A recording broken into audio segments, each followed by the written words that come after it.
So, Stranger Things is back with Season 5, Volume 1, and we have a lot of questions to answer, or at least think about, before Volume 2 drops in a few days.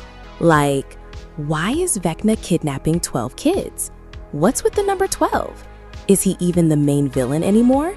Or is someone else going to swoop in and steal that title closer to the finale? And what's going to happen to Vecna himself? Is he going to end up dead? Or is he somehow going to turn into one of the good guys? So, let's try to break some of this down and make some predictions for Volume 2, especially before it releases on Christmas Day. Okay, so this is where we are right now. By the end of Season 5, Volume 1, Hawkins is basically gone. It's up in smoke, and there's this huge rift that splits right through the middle of the town. People are dying, people are losing their homes, and it honestly looks like an apocalypse happened in the middle of Indiana. And we also see that a lot of residents are leaving Hawkins because they genuinely think that the town is cursed.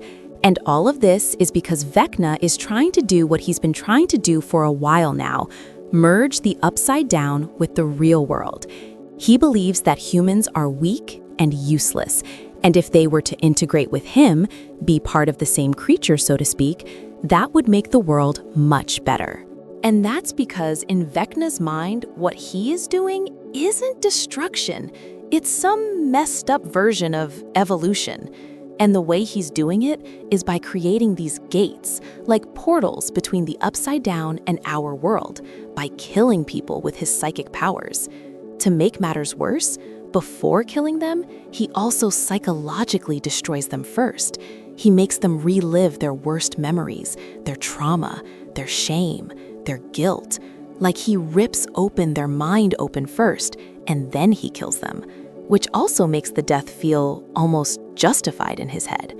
So we know from Season 4 that he needed 4 people to die for the big gate to open, and Max was the last one. And although Max isn't technically dead because she is in a coma right now in the Hawkins hospital, she was dead for long enough that it still counted, which is why the portal opened, and Hawkins literally started splitting apart like this massive earthquake happened. And of course, that's the story the government wants to sell everyone, including the town and the media, that it's just an earthquake.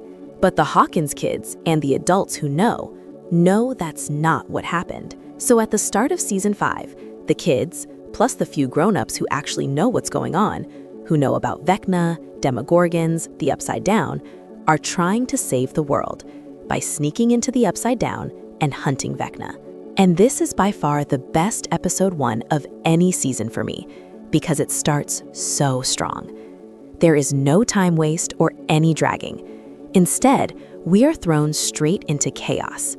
So basically, Hopper is supposed to go into the Upside Down, hidden in the back of a van that's driving through the same gate or portal that was opened at the end of Season 4.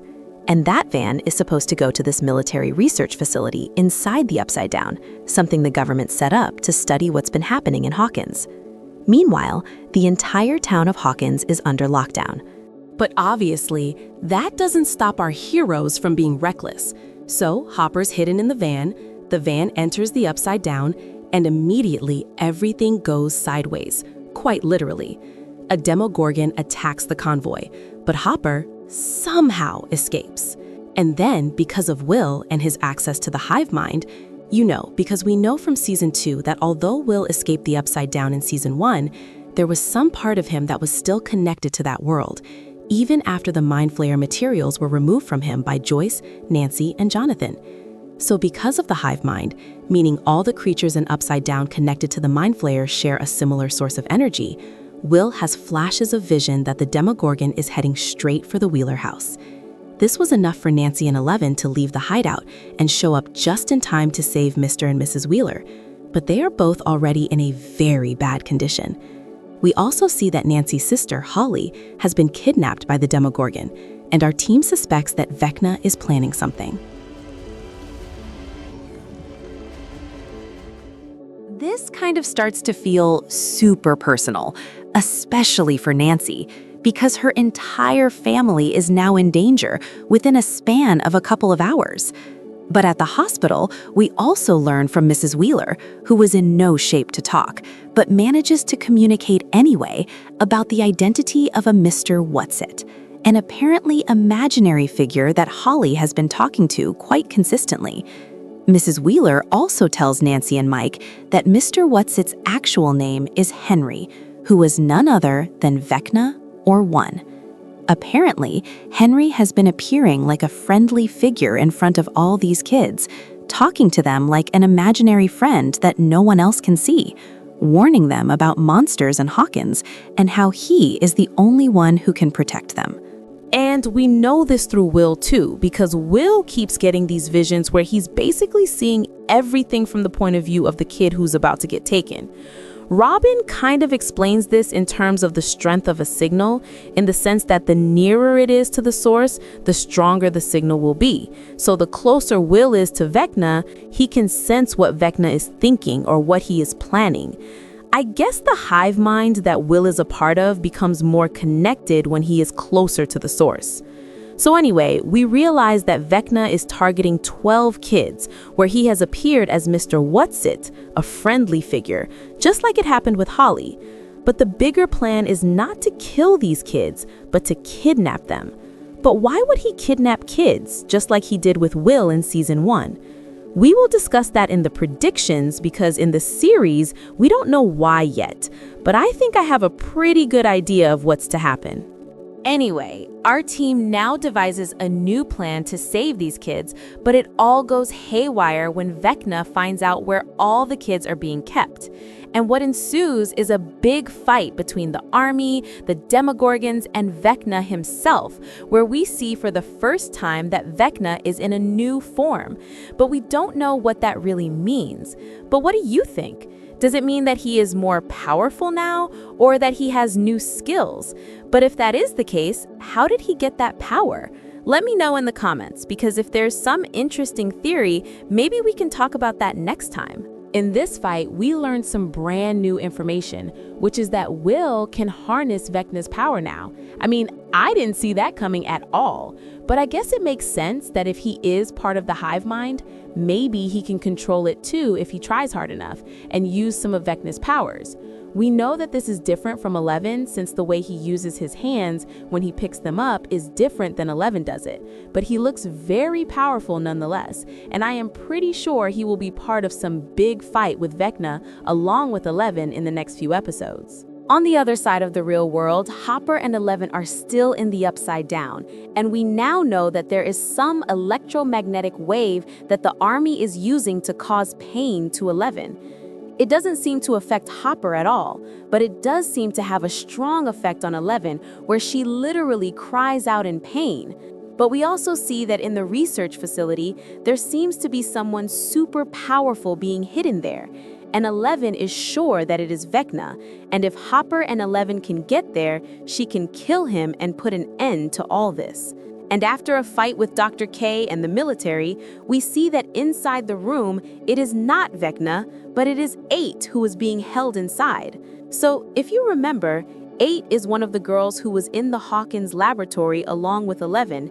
She escaped way early though, before 1 committed the massacre, and she has powers that are not similar to the others. So 8 can make you see things that are not there, creating illusions, so to speak. It's a pretty cool power. And because 8 and 11 have connected before, they are definitely going to be on the same team on the fight against Vecna. Now, Vecna seems to have both 8's and 11's powers. Do you remember I told you that Vecna shows you your worst memories, but in a manipulative manner to make you go through psychic pain before killing you? That vision is similar to how 8 can show you whatever she wants you to see. And the way he kills is similar to how 11 uses her powers. So it is possible that 8 and 11 have powers that are watered-down versions of Vecna. Why and how? We will again talk about that in the predictions section. But as of now, we know that we are in for a big fight, and the writers are trying to balance each side by bringing new powers, like in the case of Will, or reintroducing older characters, like 8. So those are some of the biggest things that have happened in season 5 so far. But it obviously leaves us with a million unanswered questions. And of course, we are waiting for season 5 volume 2 to reveal those answers. But meanwhile, we can also speculate a little bit on what's going on. Like the main one. Why is Vecna insisting on kidnapping exactly 12 kids? Because last time, in season 4, Vecna was looking to kill 4 teenagers to create the gate that connects upside down to the real world. And of course, he succeeded, because Max being dead for some time was enough to open that gate. But they never really explained the logic behind 4, except that the clock chimed 4 times, or that Vecna really seems to like the number 4. So I feel there's a lack of explanation of what's going on, but we do know it has something to do with the clock. And it's possible that to create a tear in time and space, that is, in order to create a wormhole, 12 is a symbolic number that is needed, you know, like the 12 digits on the clock. And one more thing that kind of hints at the idea of a wormhole is that the way Will drew the place where the kids are being kept looks exactly like the drawing Mr. Clark, the science teacher, did of the wormhole in the science class. Now, technically, the gate that is open right now acts like a wormhole. So you might think, why do we need another one? I think that the gate right now is a small one, and that was not the plan Vecna had when he began this. He wants to merge the two worlds, and that requires way more energy and way more power than what happened in the end of season 4. So it is possible that these 12 kids, who are empty vessels, as he says, will be infected by the Mind Flayer material, and he can use them along with his new powers, which is hinted at with his new form, to open not just a gate or a portal, but to merge these two worlds together. Now, there's one more theory that's floating around in the internet, which I think is very interesting, is that a wormhole can distort not just space, but also time. And we already know from season 4, when Nancy re-enters the Upside Down with Steve, Robin, and Eddie, that the Upside Down is kind of stuck at the time when Will was kidnapped in season 1. And I thought that was a very interesting to show, because why would you show that if you don't intend to use that information? So there's something about that time that maybe Vecna wants to reverse or change. And I also wondered that if the Upside Down is kind of stuck at that time, what was the place like before that or after that? Or maybe this is just me reading into it too much, and the writers just didn't want to give Nancy the guns, which is why they portrayed the Upside Down as stuck in the past. Who knows? But at this point, there's an important question, which is, what is the most important thing right now? Is it stopping Vecna or stopping what he is trying to do to the world by merging it with Upside Down? If that is something that our team has to choose between, I will be interested to see what they choose, because stopping Vecna won't stop the process. So that's my prediction number 1, that the 12 kids are being kidnapped to be used in some sort of way to create this massive wormhole that sinks the Upside Down and the real world. Now this brings me to the next big question. Is Vecna doing all of this for himself? Or is there someone behind him who actually wants the wormhole to happen so they can fully infiltrate the real world? I think it's the second one. Because yes, Vecna is the face of it right now. He's the one taking kids, he's the one talking, he's the one designing the plan. But the show has been telling us for years that Vecna is not the only being in the Upside Down. Just like we assumed that the Demogorgons were the biggest in season 1, but then Mind Flayer entered the picture, and then we later learned about Vecna as well, it is possible that there is a bigger mastermind behind all this stuff. Maybe something that was already hungry before Vecna ever showed up. And the show writers will most probably take that direction, because a couple of months back, a Stranger Things Broadway play called The First Shadow was released with the backstory of Vecna/Henry when he was a kid. I personally haven't watched the play, but I got a great recap from this YouTube video from the person who saw the plays at both London and New York. If you are really interested in predictions and theorizing, you should definitely give this a watch, because it kind of lays out the story of Henry, which is going to be useful for us to know where the show is headed. I will give you a brief recap here, but watch the YouTube video I have linked in the descriptions below for a full summary of what happens in the play. Do you remember when Vecna tells the story of himself to Nancy? He starts with them moving to their house in Hawkins, and we kind of just assumed he was evil from the beginning, because in that backstory he acts like he is superior to everyone else and that somehow he knew that he was special. Well, turns out that's not the full story. It all begins with Dr. Brenner's father, who was part of some experiment where they were trying to make a ship disappear into another dimension, and they succeeded, but the ship ended up in the Upside Down with everyone dead except Brenner's father. Apparently, the father was infected with mind flayer material, and he said this entire story to Brenner when he was just a child, making him obsessed with chasing this dimension and creature, I guess, for so long. From Brenner's father, they were also able to extract some of this material, and in between those science experiments, a Russian spy tried to steal this material and escape, but apparently he was found dead in the Nevada caves. Do you know who else was there in the Nevada caves playing? Henry Creel. Henry interacted with the material which entered his body, and the shift in his personality from a normal little boy to a low-key villain started from there. And their move to Hawkins started after this Nevada incident. But it's not like the mind flayer material was fully about to control him immediately. There are a lot of events that happen in between, and you should watch that video for more detail. Eventually, what happens is Henry does have to give in to the force of the mind flayer little by little, especially after being tortured in the lab by Dr. Brenner and his colleagues. It's almost like Henry himself got buried inside while the mind flayer character took control over his body. That's how he became so evil and started thinking about controlling the entire world to make it better. It also makes sense if you think about how he was so into spiders, sort of like the mind flayer material was inside him and anything spider-like felt like home to him. Creepy, but okay. This also makes sense when we think about the first time 11 banished one to the Upside Down. He didn't really get shocked or creeped out by seeing the mind flayer, but felt like this is the creature he wanted to be a part of or become. I think by that time, Henry Creel had disappeared and it was only the mind flayer inside him. Now, this play serves two purposes. One is that because we have this information, we can now use it and predict that there will be a time, if and when Vecna has to be stopped. It's possible that all the powers in the world combined cannot do that, just because he is that powerful. And the only way to put a stop to his tracks will be to appeal to Henry Creel inside of him, so that they can awaken that personality and turn him to the good side. If anyone does this, it will most probably be Will, given that Will is cruising through a similar situation right now, and that will indeed be a huge role, and something that will completely change the trajectory of the fight for our team.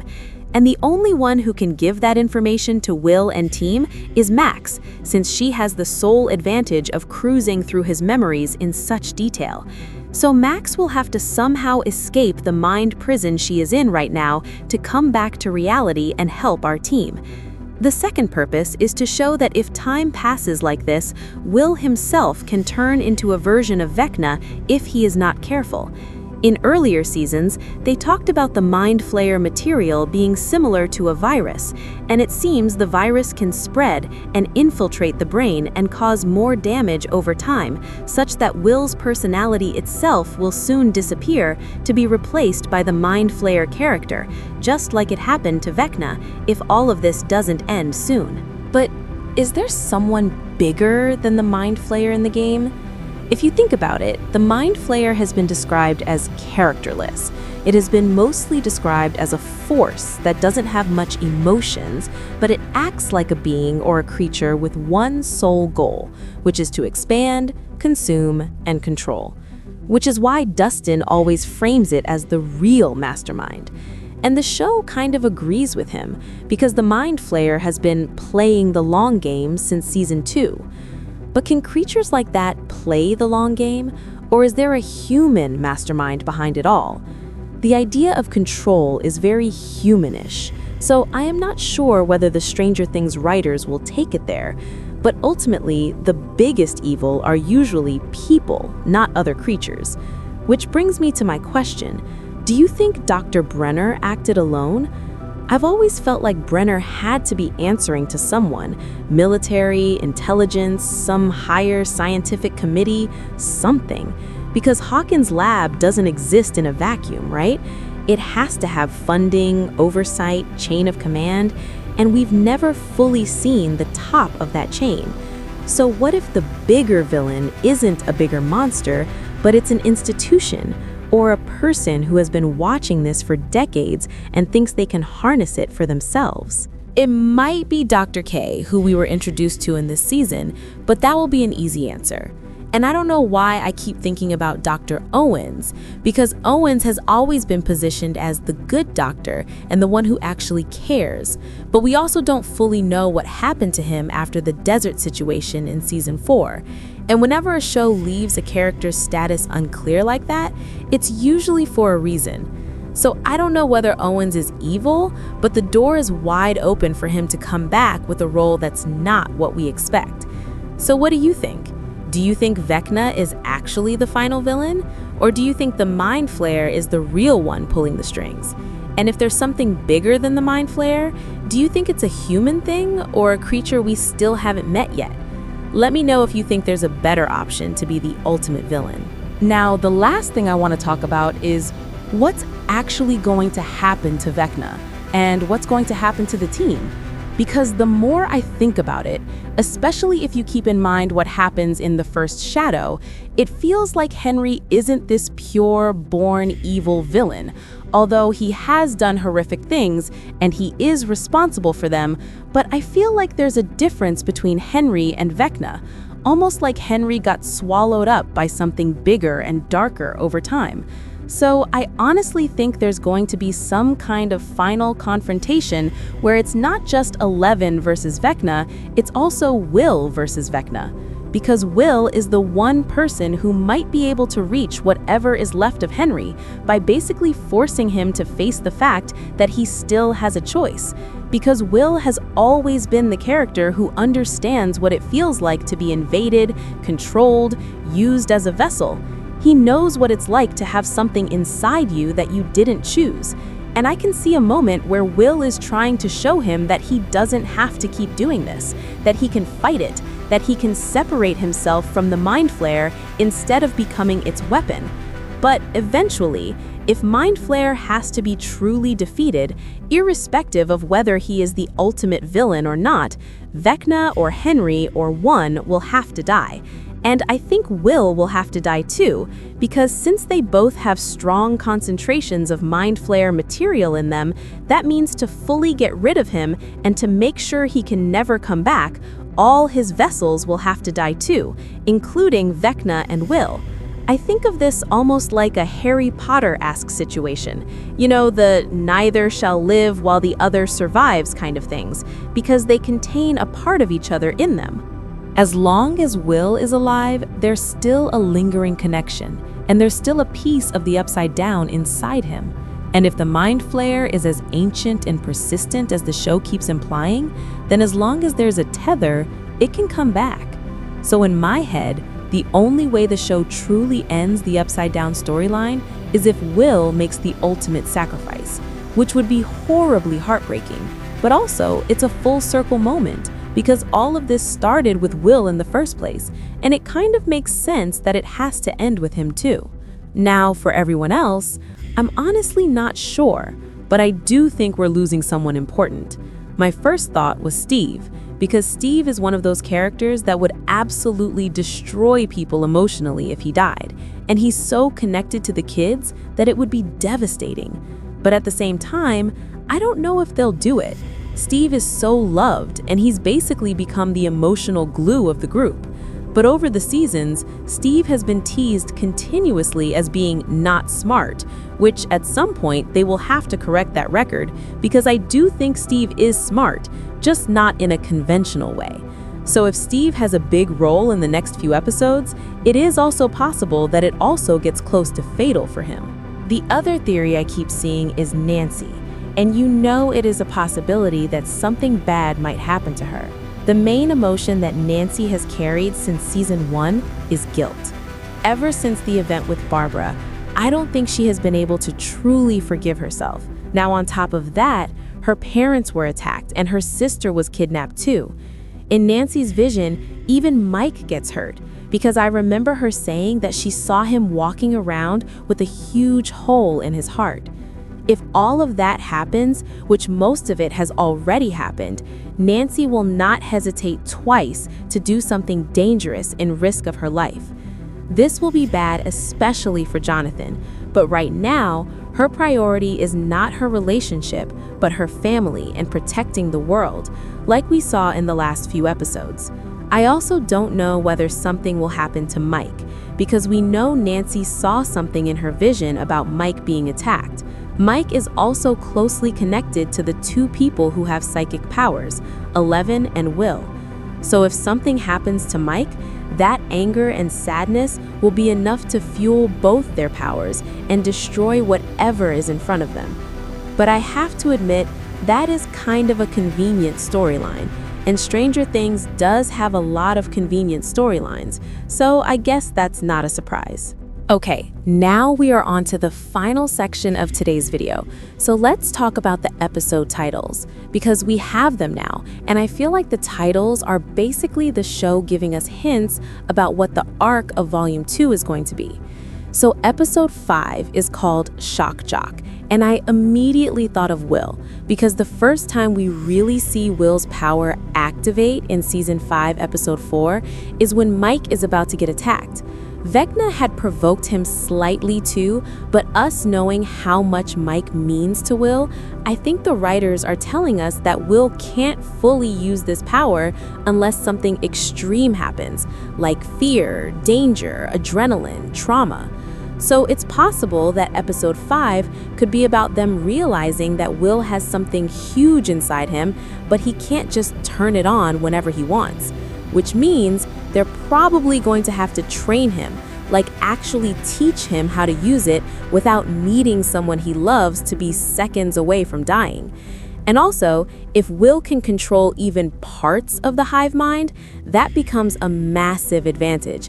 Because imagine if Will and 11 are fighting Vecna together, and Will is somehow able to disrupt the hive mind or pull control away from the creatures for even a few seconds. That would be a huge advantage for the team.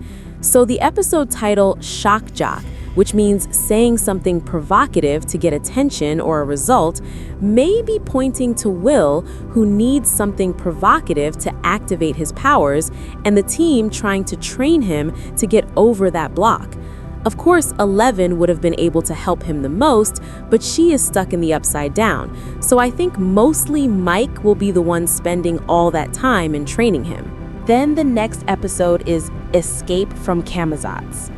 This is pretty self-explanatory because Holly and Max are stuck in the mental prison or the dream prison that Vecna has created, which Holly herself refers to as Camazotz, based on the book A Wrinkle in Time. So I think this episode is going to be about Holly and Max trying to escape from that mental space and come back to the real world. And I feel like Max is going to be the key here, because Max has basically been inside Vecna's head more than anyone else. She's seen his memories, his patterns, his weaknesses. In a twisted way, she knows him in a way no one else has. So if Max comes back with even pieces of what she's learned in there, she becomes the biggest asset that our team can have. This is also because we already talked about the possibility of Will trying to appeal to Henry, the good side, as compared to Vecna, the bad side. So Max might be the one who understands how to hit that emotional nerve and how to reach Henry and not just fight the monster version of him. Then we get The Bridge. I think this is the episode where the wormhole/bridge between the upside down and the real world becomes real. Although everyone is trying to stop it, I think it's still going to happen anyway, because from a storytelling perspective, the final season needs a point where things go from a point of no return to a shimmer of hope. Otherwise, it won't engage the audience as much. So I think in this episode, Vecna will succeed in creating that wormhole, or that bridge, using the 12 kids, and the worlds will start merging to become one connected reality. If this doesn't happen, I will be super disappointed, because we need some thrill or something to keep us on our toes through the second last episode and the wait for the last episode until New Year. And if the bridge is the big turning point episode, that's also the perfect time for casualties. This is where we might lose some character we love, or multiple characters, because once the worlds merge, it is almost warlike situation, and anyone and everyone can become a target. And I remember hearing something in some interview clip where the writers indicated that one of the later episodes is going to be extremely emotional. And if that's true, my bet is on the bridge. All right, now, I am not predicting the final episode because we have 1 week after the release of the next 3 episodes for that. So for now, this is where I will stop. But what do you guys think about all this? Which theory do you buy the most? And who do you think we're losing in Volume 2?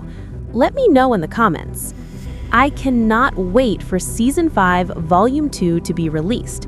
So if you want me to cover something else before Christmas, let me know in the comments and I will try my best to release a quick video on it.